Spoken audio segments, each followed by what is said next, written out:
Student, তোমরা যারা ক্যালকাটা ইউনিভার্সিটির আন্ডারে থার্ড সেমিস্টারের ছাত্রছাত্রী আছো এবং তোমাদের রাষ্ট্রবিজ্ঞান সাবজেক্টে অনার্স আছে, তোমাদের জন্য আজকের ক্লাসটা খুবই গুরুত্বপূর্ণ। আজকের ক্লাসে তোমাদের ডিএসসিসি 4 পেপার থেকে গুরুত্বপূর্ণ দুটি বড় প্রশ্নের উত্তর নিয়ে আলোচনা করব। মডিউল 1 থেকে আজকের ক্লাসে যে দুটো প্রশ্নের উত্তর নিয়ে আমি আলোচনা করতে চলেছি, প্রশ্ন দুটো তোমাদের একবার বলে নিই।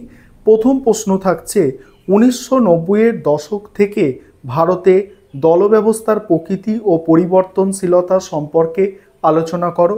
আর আরেকটি প্রশ্ন থাকছে ভারতের রাজনীতিতে আঞ্চলিক রাজনৈতিক দলের উদ্ভবের কারণগুলি বিশ্লেষণ করো।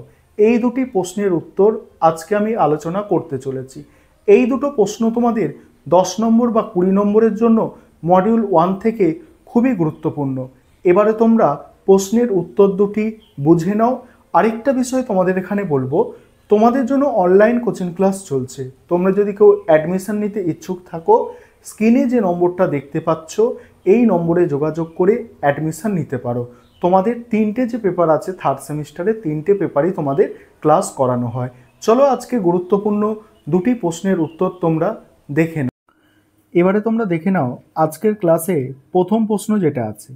প্রথম প্রশ্ন আছে ভারতের রাজনীতিতে আঞ্চলিক রাজনৈতিক দলের উদ্ভবের কারণগুলি বিশ্লেষণ করো।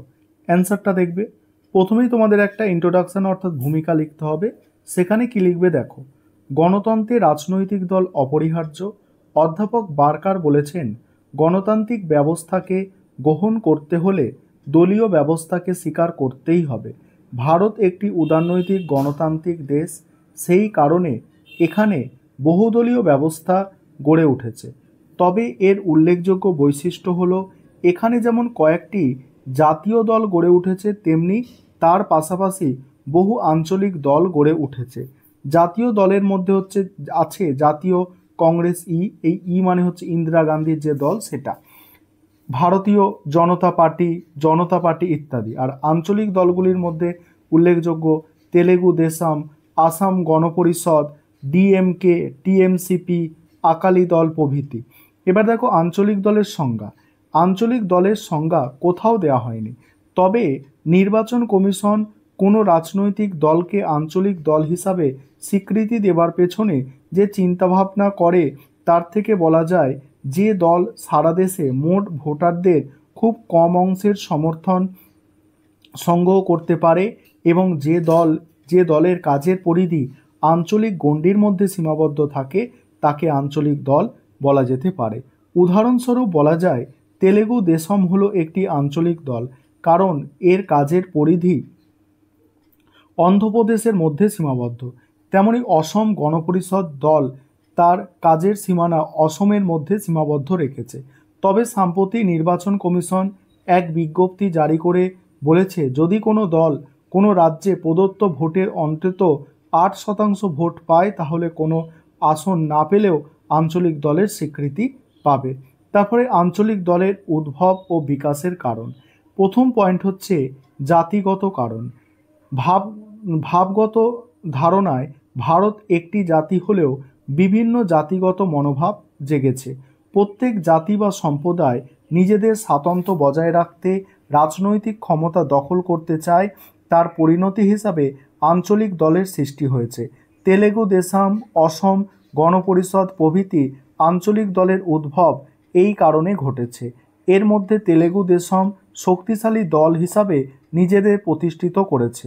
1999 সালে বিধানসভা নির্বাচনে এই দল রাজ্যে একক শক্তিতে ক্ষমতা দখল করেছে। লোকসভাতেও 29টি আসন দখল করেছে। দ্বিতীয় পয়েন্ট হচ্ছে ধর্মগত কারণ। ভারত বিভিন্ন ধর্মের দেশ। এখানে হিন্দু, মুসলমান, বৌদ্ধ প্রভৃতি বিভিন্ন ধর্মের মানুষ বসবাস করে। ধর্মের প্রতি অনুরাগ মানুষের স্বভাবজাত। এই প্রবণতাকে কাজে লাগিয়ে ধর্মের ভিত্তিতে আঞ্চলিক দল গড়ে উঠেছে। এই দলগুলির মধ্যে আছে হিন্দু মহাসভা, হিন্দু লীগ, মুসলিম লীগ প্রভৃতি। তারপরে পরের পয়েন্ট হচ্ছে ভাষাগত কারণ। কোনো রাজ্যে ভাষার ভিত্তিতে আঞ্চলিক দল গড়ে উঠেছে। এই সব দল তাদের কর্মসূচির মধ্যে আঞ্চলিক ভাষাকে সবথেকে বেশি গুরুত্ব দিয়েছে। যেমন চতুর্থ সাধারণ নির্বাচনে ডিএমকে দল ভাষাকে প্রাধান্য দিয়ে দলের বিপুল সাফল্য এনেছে। এইভাবে ঝাড়খণ্ড মুক্তি মোর্চা দল ও ভাষার ভিত্তিতে গড়ে উঠেছে। পরের পয়েন্ট হচ্ছে আঞ্চলিক স্বার্থ সংরক্ষণ। আঞ্চলিক স্বার্থ সংরক্ষণের জন্য আঞ্চলিক দল গড়ে উঠতে দেখা যায়। কেন্দ্রে অর্থনৈতিক পরিকল্পনা গ্রহণ করলেও কোনো কোনো অঞ্চলের আদিবাসীরা নিজেদের বঞ্চিত বলে মনে করে। এই অবস্থায় তারা পৃথকভাবে নিজেদের মতো করে তাদের সমস্যার সমাধান করতে আঞ্চলিক দল গড়ে তোলে। জম্মু ও কাশ্মীরের জাতীয় সম্মেলন দল এই মনোভাবের জন্য গড়ে উঠেছে। তারপর হচ্ছে ব্যক্তিগত উদ্যোগ। পরের পয়েন্ট, অনেক সময় দেখা যায় কোনো অঞ্চলে কোনো বিশিষ্ট রাজনৈতিক নেতা নিজেদের উদ্যোগে আঞ্চলিক দল গড়ে তুলেছে। তবে এই ধরনের দল সাধারণত বেশি দিন থাকে না। সেই নেতার মৃত্যু হলে তার দলের মৃত্যু হতে পারে। উদাহরণ হিসাবে পশ্চিমবঙ্গের বাংলা কংগ্রেস বা মার্ক্সবাদী ফরওয়ার্ড ব্লকের নাম বলা যায়। মহারাষ্ট্রে শরদ পাওয়ারের নেতৃত্বে জাতীয়তাবাদী কংগ্রেস দল এইভাবে গড়ে উঠেছে। পরের পয়েন্ট হচ্ছে রাজনৈতিক দলত্যাগগত কারণ। রাজনৈতিক দলত্যাগের মাধ্যমে আঞ্চলিক দল গড়ে উঠেছে। উদারনৈতিক গণতন্ত্রে এই জিনিস হয়ে থাকে। ভারত উদারনৈতিক দেশ বলে এখানে দলত্যাগ হয়, তবে এখানে হামেশাই ঘটছে। ব্যক্তিগত বা রাজনৈতিক স্বার্থে দল থেকে বেরিয়ে গিয়ে বা বিতরিত হয়ে দল গড়ে তোলে। যেমন পশ্চিমবঙ্গের অজয় মুখোপাধ্যায় বাংলা কংগ্রেস দল করেছিল। মমতা বন্দ্যোপাধ্যায়ের নেতৃত্বে তৃণমূল কংগ্রেস দলের উৎপত্তি এভাবে হয়েছে। ভারতের বিভিন্ন রাজ্যে এই দল গড়ার খেলা চলছে। তারপরের পয়েন্ট হচ্ছে শক্তিশালী জাতীয় দল ও জাতীয় নেতৃত্বের অভাব। এই পয়েন্টে কি বলা হচ্ছে দেখো, ভারত বিভিন্ন ধর্ম ও ভাষাভাষীর দেশ, তার সত্ত্বেও কেন্দ্রে যতদিন কংগ্রেস খুব শক্তিশালী ও বলিষ্ঠ নেতৃত্ব দিয়েছে, ততদিন আঞ্চলিক দলগুলি তেমনভাবে গড়ে উঠতে বা শক্তি সঞ্চয় করতে পারেনি। কেন্দ্রে কংগ্রেস যতই দুর্বল হয় বা নেতৃত্বের ঘাটতি দেখা দিয়েছে, ততই আঞ্চলিক দল নতুন শক্তি নিয়ে আবির্ভূত হচ্ছে। স্বাধীনতা লাভের পর থেকে 1967 সাল পর্যন্ত কংগ্রেস দল কেন্দ্র ও রাজ্যে প্রাধান্য প্রতিষ্ঠা করেছিল, তাই এই সময় আঞ্চলিক দলের প্রভাব দেখা যায়নি। তারপর কংগ্রেস বারবার বিভক্ত হয়েছে, সেই সুযোগে আঞ্চলিক দলগুলি আত্মপ্রকাশের সুযোগ পেয়েছে। এবার হচ্ছে মূল্যায়ন। সুতরাং দেখা যাচ্ছে ভারতে নানা কারণে আঞ্চলিক দল গড়ে উঠেছে। ভারতে বিভিন্ন ভাষা ও ধর্ম আছে, ভৌগোলিক পরিবেশগত পার্থক্য আছে, তার ওপর আছে যুক্তরাষ্ট্রীয় কাঠামো। এই অবস্থায় স্বাভাবিকভাবে আঞ্চলিক দল গড়ে উঠেছে। মার্কিন যুক্তরাষ্ট্রের উদারনীতিক দেশ হলেও আঞ্চলিক দল গড়ে ওঠেনি। তার কারণ সেখানে ভাষাগত বা ধর্মগত ব্যাপক পার্থক্য নেই, কিন্তু ভারতে এই পার্থক্য ব্যাপক বলে আঞ্চলিক দল গড়ে উঠেছে। শুধু তাই নয়, বর্তমানে তারা এতই শক্তিশালী ও সক্রিয় যে তারা সম্মিলিতভাবে কেন্দ্রের সরকার গঠন করেছে এবং জাতীয় রাজনীতির গতিপথ নির্ধারণ করছে। এবার দ্বিতীয় প্রশ্নের উত্তরটা তোমরা দেখে নাও। আজকের ক্লাসের দ্বিতীয় প্রশ্ন যেটা আছে দেখো, প্রশ্নটা আছে 1990 থেকে ভারতের দলব্যবস্থার প্রকৃতি ও পরিবর্তনশীলতা সম্পর্কে আলোচনা করো। এই প্রশ্নের উত্তরটা এবারে দেখো। প্রথমেই তোমাদের একটা ইন্ট্রোডাকশান অর্থাৎ ভূমিকা লিখতে হবে।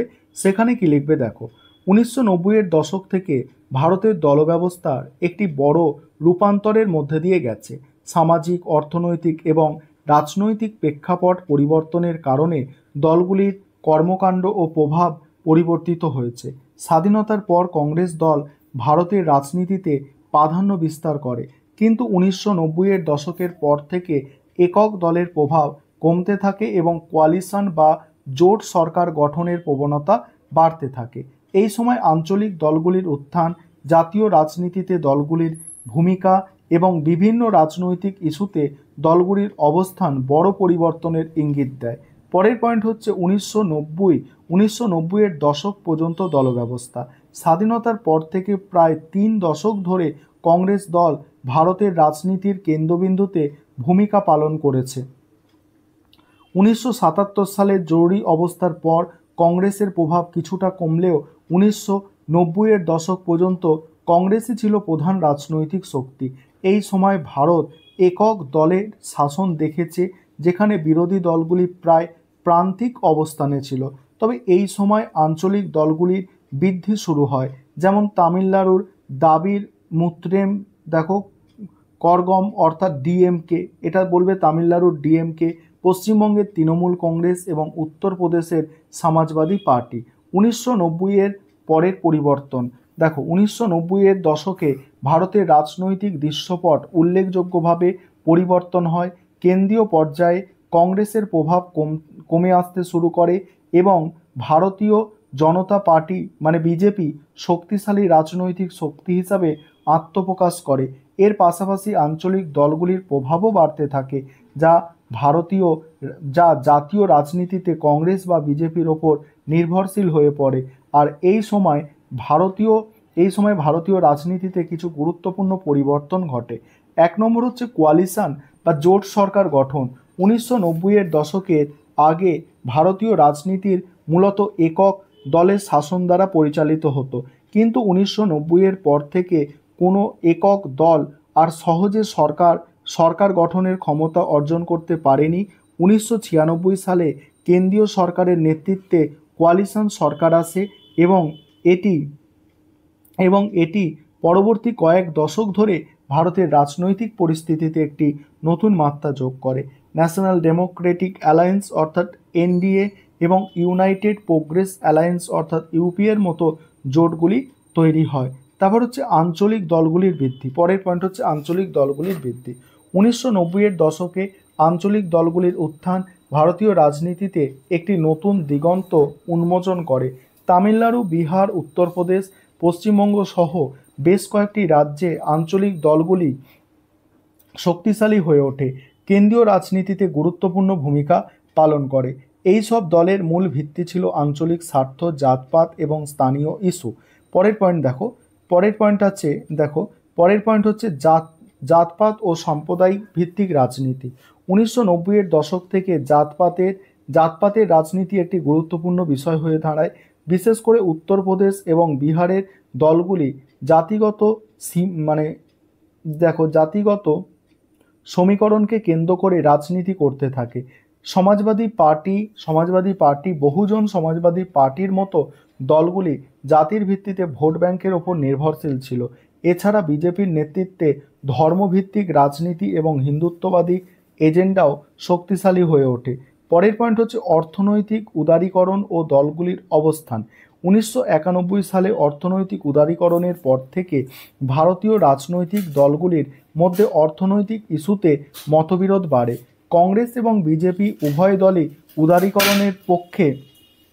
উদারীকরণের পক্ষে অবস্থান নেয়, তবে বামপন্থী দলগুলি এর বিরোধিতা করে। এই অর্থনৈতিক পরিবর্তনের ফলে শিল্প ও ব্যবসায়িক ক্ষেত্রেও রাজনৈতিক দলগুলির ওপর প্রভাব বিস্তার করতে শুরু করে। তারপরে কি বলা হচ্ছে দেখো, বর্তমান রাজনৈতিক পরিস্থিতি। বর্তমান সময়ে ভারতীয় দলব্যবস্থার কয়েকটি প্রধান বৈশিষ্ট্য লক্ষণীয়। 1 নম্বর হচ্ছে বিজেপির আধিপত্য। সেখানে কি বলা হচ্ছে, 2014 সালে নরেন্দ্র মোদীর নেতৃত্বে বিজেপি কেন্দ্রীয় শাসনে আসার পর থেকে দলটি ভারতের রাজনীতিতে কেন্দ্রীয় ভূমিকা পালন করেছে। বিজেপির আক্রমণাত্মক প্ররোচনা কৌশল, হিন্দুত্ববাদী নীতি এবং শক্তিশালী সংগঠনের মাধ্যমে দলটি একক আধিপত্য প্রতিষ্ঠা করেছে। তবে আঞ্চলিক দলগুলিও এখনও গুরুত্বপূর্ণ ভূমিকা পালন করছে, বিশেষ করে পশ্চিমবঙ্গ, তামিলনাড়ু, মহারাষ্ট্রের মতো রাজ্যগুলিতে। তারপর হচ্ছে কংগ্রেসের দুর্বলতা। কংগ্রেস দল বর্তমানে দুর্বল অবস্থানে রয়েছে, তবে দলটি এখনও অনেক রাজ্যে শক্তিশালী প্রতিপক্ষ হিসেবে কাজ করছে। বিশেষ করে 2023 সালে কর্ণাটক নির্বাচনে কংগ্রেসের সাফল্য ইঙ্গিত দেয় দলটি আবার পুনর্জীবিত হতে পারে। তারপর 3 নম্বর হচ্ছে আঞ্চলিক দলগুলির গুরুত্ব। সেখানে কি বলা হচ্ছে দেখো, আঞ্চলিক দলগুলির গুরুত্ব। যদিও বিজেপি কেন্দ্রীয় রাজনীতিতে আধিপত্য বিস্তার করেছে, তবে আঞ্চলিক দলগুলি তাদের নিজ নিজ রাজ্যে শক্তিশালী অবস্থানে রয়েছে। তৃণমূল কংগ্রেস, ডিএমকে, সমাজবাদী পার্টির মতো দলগুলি নিজেদের প্রভাব ধরে রেখেছে এবং কেন্দ্রীয় রাজনীতিতে গুরুত্বপূর্ণ ভূমিকা পালন করেছে। নেক্সট উপসংহারে কি বলা হচ্ছে দেখো, উপসংহারে কি বলা হচ্ছে, 1990-এর দশক থেকে ভারতের দল ব্যবস্থার উল্লেখযোগ্য পরিবর্তনের মধ্যে দিয়ে গেছে। কোয়ালিশন রাজনীতির উদ্ভব মানে জোট রাজনীতির উদ্ভব, আঞ্চলিক দলগুলির উত্থান, জাতপাত ও সম্প্রদায় ভিত্তিক রাজনীতি এবং অর্থনৈতিক উদারীকরণের প্রভাব সব মিলিয়ে দল ব্যবস্থার প্রকৃতির পরিবর্তন হয়েছে। বর্তমান সময়ে বিজেপির আধিপত্য থাকলেও আঞ্চলিক দলগুলি তাদের নিজ নিজ রাজ্যের শক্তিশালী অবস্থান ধরে রেখেছে। ভারতের রাজনৈতিক প্রেক্ষাপট তাই বহুগুণে জটিল ও বহুমুখী। এই ছিল তোমাদের আজকে দুটি গুরুত্বপূর্ণ প্রশ্নের উত্তর।